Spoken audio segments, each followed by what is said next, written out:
जब 10 करोड़ लोग प्रभु यीशु मसीह पर विश्वास करके उद्धार पाते हैं तो वह दृश्य कैसा होता है, देखिए।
इस वीडियो में प्रभु यीशु मसीह के उस दास के विषय में बताया गया है जिनका उपयोग करके प्रभु ने यह अद्भुत कार्य किया। इसलिए इस वीडियो को अंत तक देखिए और शेयर करके आशीष प्राप्त कीजिए, क्योंकि आपके शेयर करने से प्रभु किस नौजवान की जिंदगी को छू ले, किसके जीवन को उपयोग कर ले, आपको नहीं पता, लेकिन उसकी आशीष आपको और आपके परिवार को निश्चित ही मिलेगी। इसलिए इस वीडियो को ज़्यादा से ज़्यादा शेयर कीजिए। आप सभी को प्रभु यीशु मसीह के नाम में सलामती पहुँचे। रेनहार्ड बॉनके परमेश्वर के एक ऐसे दास जो प्रभु के लिए पूरी तरह से समर्पित थे। जब एक मनुष्य अपना संपूर्ण समर्पण परमेश्वर को करता है तब उसके साथ क्या हो सकता है, इसका एक ज्वलंत उदाहरण रेनहार्ड बॉनके की जिंदगी को देखकर हम प्राप्त कर सकते हैं। रेनहार्ड बॉनके जिस हृदय अफ्रीका के लिए जलता रहता था, उनकी पूरी सेवकाई, उनकी पूरी मिनिस्ट्री के दौरान एक भी दाग उनके ऊपर नहीं लगा। उनकी व्यक्तिगत जिंदगी के ऊपर कोई दाग नहीं लगा। अपनी मिनिस्ट्री के शुरुआती समय में ही उन्होंने प्रभु से प्रार्थना की थी कि प्रभु मेरी सहायता कीजिए, मुझे बताइए कि ऐसी कौन सी बातें हैं जिन्हें मैं प्रारंभ में ही समझ सकूं जो अंत में जाकर भी मायने रखती हैं। इस महान स्पिरिचुअल जाइंट के जीवन को अगर हम देखें तो परमेश्वर के अद्भुत कामों को हम देख सकते हैं। हमारा मन उनके जीवन को देखकर परमेश्वर के प्रति कृतज्ञता से भर जाता है। रेनहार्ड बॉनके की जिंदगी ने पूरी दुनिया पर अपना प्रभाव डाला। रेनहार्ड बॉनके की सेवकाई पूरी दुनिया में फैली हुई थी, लेकिन वो इतने नम्र थे। जो लोग उनसे मिले उन्होंने कहा कि रेनहार्ड बॉनके एक व्यक्ति के लिए भी समय निकालते थे। हालांकि वो बहुत प्रसिद्ध थे और बहुत बड़े प्रभु के दास थे, लेकिन वो बहुत ज़्यादा नम्र थे और कभी भी उनके जीवन से घमंड की एक झलकी तक किसी को नहीं दिखी थी। उन्होंने अपने लिए कोई विशेष और बड़ा दावा नहीं किया, लेकिन खुद को एक सेवक के रूप में देखते हुए उन्होंने अपना जीवन प्रभु यीशु मसीह के सुसमाचार के प्रचार में और अफ्रीका और संपूर्ण विश्व में खोए हुए लोगों को प्रभु यीशु मसीह के पास लाने के लिए लगा दिया। रेनहार्ड बॉनके जब प्रचार करते थे तो कहते थे कि अगर परमेश्वर बॉनके को इस्तेमाल कर सकता है तो वह आपको 10 गुना ज्यादा इस्तेमाल कर सकता है।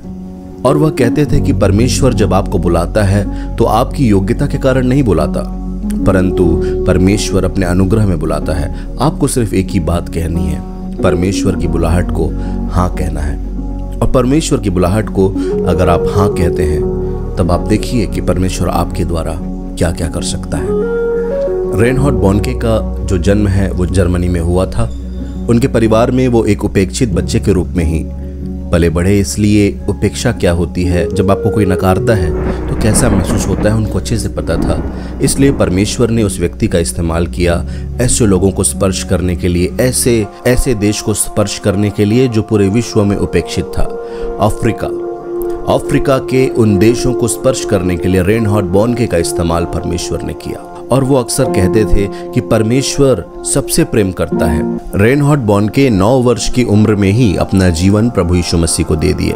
टीनेज में ही, अपनी किशोर अवस्था में ही उन्होंने परमेश्वर की सेवा के लिए अपने कदम आगे बढ़ाए और उसी दौरान उनको उनकी इस बुलाहट के बारे में भी पता चला, जिसमें उन्होंने यह जाना कि उनको परमेश्वर ने अफ्रीका के लिए चुना है। जब रेनहार्ड बॉनके एक बार एक सभा में थे, एक स्त्री खड़ी हुई और उसने कहा कि मैं देखती हूं कि एक गोरा लड़का काले लोगों के बीच में रोटी और दाखरस लेकर खड़ा हुआ है और वो तुम हो। रेनहार्ड बॉनके की ओर इशारा करके प्रभु की एक दासी ने भविष्यवाणी की थी। और रेनहार्ड बॉनके अपने टीनेज लाइफ में ही उन्होंने अपना जीवन प्रभु को दिया। अपनी बाइबल कॉलेज की शिक्षा पूरी करने के बाद जर्मनी की गलियों में आत्माओं को जीतने के लिए प्रभु के वचन का वो लगातार प्रचार करते रहे। जवानी के उस समय में उन्होंने वचन प्रचार करके जर्मनी में बहुत सी आत्माओं को प्रभु यीशु मसीह के लिए जीता और एक चर्च की स्थापना की। लेकिन जब वो पास्टर का काम कर ही रहे थे, तभी परमेश्वर की ओर से उनको एक बुलाहट आई कि अफ्रीका की ओर जाओ। जब वो अपने पास्टरल मिनिस्ट्री से रिजाइन देना चाहते थे, तब उनके अन्य साथियों ने कहा, यह तुम क्या कर रहे हो? इतनी अच्छी तुम्हारी सेवकाई चल रही है, इतनी अच्छी तुम्हारी मिनिस्ट्री चल रही है, इसको छोड़कर तुम अफ्रीका जैसी जगह पर क्यों जाना चाहते हो, जहाँ पर सताव बहुत है, जहाँ पर पीड़ाएं बहुत हैं, वहाँ पे शायद तुम्हें कुछ मिले ना मिले। लेकिन रेनहार्ड बॉनके को पता था कि परमेश्वर उसे बुला रहा है अफ्रीका के लिए। तब परमेश्वर ने रेनहार्ड को एक स्वप्न दिखाया, जिसमें उन्होंने देखा कि अफ्रीका का पूरा महाद्वीप प्रभु यीशु मसीह के लाल लहू में धुल रहा है। और उन्होंने घोषणा करती हुई जोर की आवाज सुनी और वह आवाज कह रही थी, Africa shall be saved, Africa बचाया जाएगा। 3 रात लगातार परमेश्वर ने उन्हें यह स्वप्न दिया। इस स्वप्न के बाद वो जान गए कि निश्चित ही परमेश्वर चाहता है कि वो अफ्रीका जाएं। लसोटू नामक एक छोटे से स्थान से अपनी उन्होंने सेवा प्रारंभ। परमेश्वर के दर्शन पर भरोसा करते हुए वे अफ्रीका चले गए। शुरुआत में उन्हें कोई बहुत बड़ी सफलताएं नहीं मिली। 5 से 10 लोगों की ही वो वचन की शिक्षा देते थे, वचन का प्रचार करते थे, जबकि परमेश्वर ने उनसे वायदा किया था कि मैं तुझे लाखों आत्माएं दूंगा। रेनहार्ड बॉनके ने अपनी सभाएं छोटे से तंबू से शुरू की थी, जिसमें 400 से 500 लोग समा सकते थे। लेकिन जैसे जैसे यीशु मसीह का शक्तिशाली सुसमाचार उनके द्वारा फैलता गया, परमेश्वर के वायदे के अनुसार लोग आते गए, भीड़ बढ़ती गई और तंबुओं के आकार भी बढ़ते गए। चिन्ह और चमत्कारों के द्वारा प्रभु अपने वचन को दृढ़ कर रहा था। तंबुओं का आकार बढ़ते जा रहा था, भीड़ बढ़ती जा रही थी। और इसी क्रम में परमेश्वर की ओर से 1984 में रेनहार्ड बॉनके को यह आदेश प्राप्त हुआ, जहां पर उन्होंने 34 से 35 हजार लोगों के बैठने के लिए एक विश्व के विशालतम तंबू का निर्माण का आदेश दिया। परमेश्वर की आत्मा की अगुवाई में उन्होंने 35,000 लोगों की क्षमता वाली एक विशाल तंबू का निर्माण कराया। इसके बाद रेनहार्ड बॉनके ने ओपन एयर मीटिंग्स लेनी शुरू की, जिसमें शुरुआती जो भीड़ रहती थी वह 1.5 से 2 लाख लोगों की भीड़ रहती थी। रेनहार्ड बॉनके से जब पूछा जाता था कि आपकी सेवकाई के इस प्रचंड सफलता के पीछे क्या कारण है, तो वो जवाब में कहते थे कि कोई खास विधि नहीं है, कोई खास तरीका नहीं है, केवल एक समर्पण, संपूर्ण समर्पण, यही एक चाबी है, यही एक तरीका है जिसमें परमेश्वर आपकी सेवकाई को बहुत ज्यादा आशीष देता है। अपने सेवकाई के शुरुआती दिनों में साधारण से छोटे साधनों में भी वो परमेश्वर के प्रति वफादार रहा और परमेश्वर की सेवा करने के लिए जी जान लगाते रहा। और उनके हृदय में परमेश्वर ने जो आग लगाई थी, खोए हुए लोगों के प्रति जो पीड़ा थी उनके हृदय में, वो प्रभु के द्वारा लगातार बढ़ाई जा रही थी और प्रभु उतने ही ज्यादा लोगों को रेनहार्ड के पास भेज रहा था। रेनहार्ड बॉनके थोड़ी सी आत्माओं से संतुष्ट नहीं था, परंतु परमेश्वर के सामने वह रोने लगा कि मुझे और चाहिए प्रभु, मुझे और चाहिए प्रभु, मुझे और चाहिए प्रभु। और इस बात के लिए वो पूरी तरह से निश्चित थे कि संपूर्ण अफ्रीका महाद्वीप प्रभु यीशु मसीह पर विश्वास करके उद्धार के अनुभव में आएगा। और अफ्रीका में दशकों और सदियों से परमेश्वर के जो लोग प्रार्थना कर रहे थे, एक महान बेदारी के लिए, एक महान रिवाइवल के लिए, वह आखिरकार आग पहुंचा था। जैसे प्रेरितों के काम की पुस्तक में लिखा हुआ है, कैसे प्रभु प्रेरितों के काम में चिन्ह, चमत्कारों और अद्भुत चंगाइयों के साथ वचन को दृढ़ करता गया, वैसे ही रेनहार्ड बॉनके ने भी अपनी जिंदगी में देखा। लाखों लाखों लोग प्रभु यीशु मसीह पर विश्वास करने लगे। लाखों की भीड़ आ रही थी, वह लगातार आती जा रही थी। सैलाब आ रहा था लोगों का यीशु के वचन को सुनने के लिए। अद्भुत बेदारी हो रही थी, अद्भुत सामर्थ के काम प्रकट हो रहे थे, क्योंकि हजारों लोगों ने आंसू बहा बहा कर अफ्रीका में प्रार्थनाएं की थी। 100 साल से भी ज्यादा लोग आंसू बहा बहा कर एक बेदारी के लिए, उद्धार के एक बेदारी के लिए प्रार्थना कर रहे थे। रेनहार्ड की ऊर्जा अद्भुत थी। उनको रिवर्स गियर के बारे में नहीं पता था। उनको बस एक ही बात पता थी कि आगे बढ़ते जाना है, परमेश्वर के राज्य की स्थापना करनी है, आत्माओं को जीतना है। आत्माओं को जीतने के विषय में, खोए हुए लोगों को जीतने के विषय में उनके मन में जो पैशन था, जो जोश था, वह अद्भुत था। उनको पता था कि उनकी जो बुलाहट है, उनका जो काम है, जो प्रभु ने उनको सौंपा है, उसका महत्व अनंत का है, अनंत का है।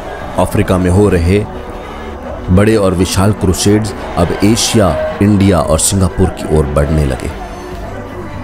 हर क्रूसेड में लाखों लोग यीशु को अपना उद्धारकर्ता स्वीकार करने लगे। जैसे ही यह खबर अफ्रीका के बड़े बड़े राजनेताओं तक पहुंची तो वे अचरज से भर गए कि कैसे परमेश्वर एक व्यक्ति का इस्तेमाल करके इतने अद्भुत काम कर रहा है। और अफ्रीका के बड़े बड़े नेताओं को यह बात दिखने लगी कि लाखों लोगों की भीड़ कैसे यीशु की ओर आकर्षित हो रही है। अफ्रीका के बड़े बड़े नेताओं ने पास्टर रेनहार्ड बॉनके के लिए अपनी बाहें खोल दी। उन्होंने उनका स्वागत किया। व्यक्तिगत रूप से अफ्रीका के 14 अलग अलग राष्ट्र अध्यक्षों ने बॉनके से मुलाकात की और यह बात बताई और जाहिर की कि अफ्रीका में यीशु का सुसमाचार किस तरह के सकारात्मक बदलाव लेकर आ रहा है, समाज में अच्छे बदलाव लेकर आ रहा है। हर तरह के गुनाह खत्म हो रहे हैं, भ्रष्टाचार कम हो रहे हैं और यह उनके देश की उन्नति के लिए बहुत अच्छा है। और उन राष्ट्राध्यक्षों ने उनसे कहा कि यीशु मसीह हमारे देश के लिए आशीष का कारण ठहर रहा है।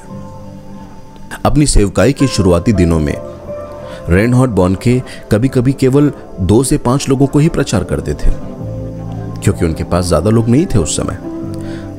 और वो बताते हैं कि कैसे सेवकाई के शुरुआती दिनों में दिन भर पैदल चलते रहते थे और जब शाम होती थी तब जाकर वो किसी गांव में पहुंचते थे और वहां पे 2 से 3 लोग उनका इंतजार कर रहे होते थे। परमेश्वर के उस बुलाहट के प्रति आज्ञाकारिता उसने कम लोगों के बीच में दिखाई, इसलिए परमेश्वर ने उसे एक दिन बड़ी चीजों का अधिकारी ठहराया। एक दिन रेनहार्ड बॉनके ने अपने आप को देखा कि उसके जीवन काल में वह देख चुका है 10 करोड़ से ज्यादा लोग प्रभु यीशु मसीह को अपना उद्धारकर्ता स्वीकार कर चुके हैं।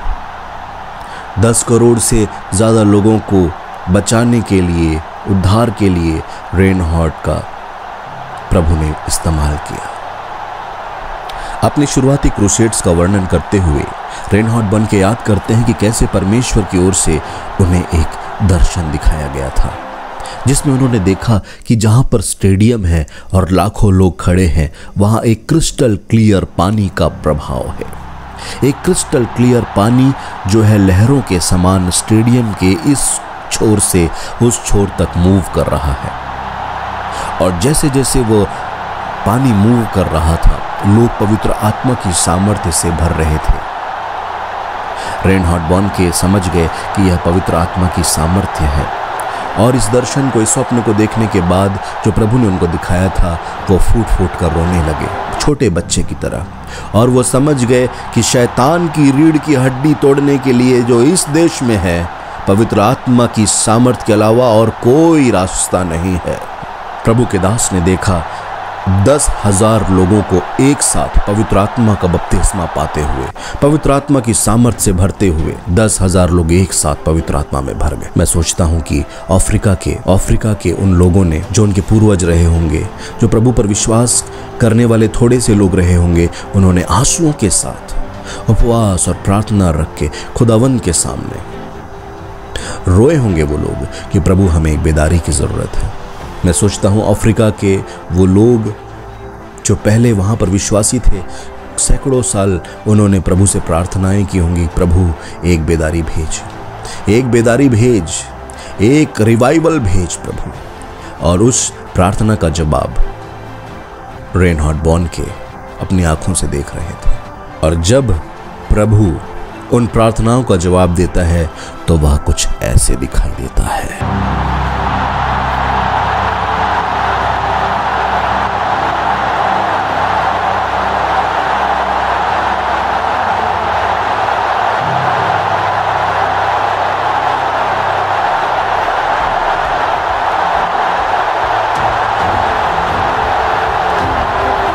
रेनहार्ड बॉनके का संदेश यह है हर एक मसीही युवा के लिए कि अगर तुम अपने जीवन को यीशु मसीह को समर्पित कर दो और संपूर्ण समर्पण प्रभु के बुलाहट के प्रति रखो, तो प्रभु तुम्हारी जिंदगी के द्वारा ऐसे ऐसे काम कर सकता है जिसकी तुम कल्पना भी नहीं कर सकते। जो काम अफ्रीका में हुआ वह अमेरिका में हो सकता है, वह यूरोप में हो सकता है, वह एशिया में हो सकता है, वह चीन में हो सकता है, वह भारत में हो सकता है, वह पाकिस्तान में हो सकता है, वह अफगानिस्तान में हो सकता है। दुनिया के किसी भी देश में प्रभु आपका इस्तेमाल कर सकता है, क्योंकि वहाँ के खोए हुए लोग पुकार रहे हैं, प्रभु एक बेदारी, प्रभु एक रिवाइवल।